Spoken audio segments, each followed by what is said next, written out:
আমি আজকে প্রচারে এসে চপ ভাজছি, কারণ কি আমাদের মুখ্যমন্ত্রী তো বলেইছেন চপ সিঙ্গারা ভাজতে, তেলে ভাজা, মুড়ি, চা, এটাই তো ইন্ডাস্ট্রি এখন।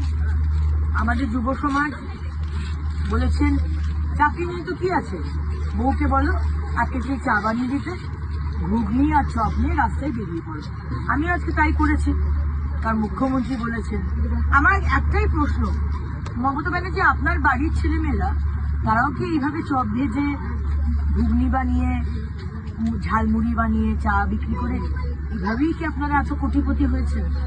আপনাদের বাড়িতে নাকি ঝাল লণ্ঠন আছে, আপনাদের বাড়িতে নাকি প্রতি বছর বিজিবিএস করে আমাদের ট্যাক্স পেয়ারের টাকায় বেঙ্গল গ্লোবাল বিজনেস সামিট করে যে মিথ্যে কথাগুলো বলেছেন, 21 লক্ষ চাকরি হয়ে গেছে, 27 লক্ষ কোটি টাকার বিনিয়োগ হয়েছে, আর রাস্তায় দাঁড় করিয়ে দিয়েছেন বাংলার যুব সমাজকে 1500 টাকার যুবসাথী, মানে মাসে 1500 টাকা, মানে রোজ 50 টাকা।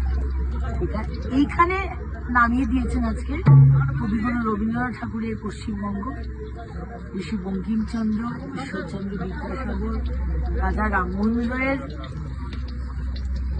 পশ্চিমবঙ্গকে এই লেভেলে নামিয়ে দিয়েছেন, এগিয়ে বাংলা। ফলো করুন টাইমস নাও খবর।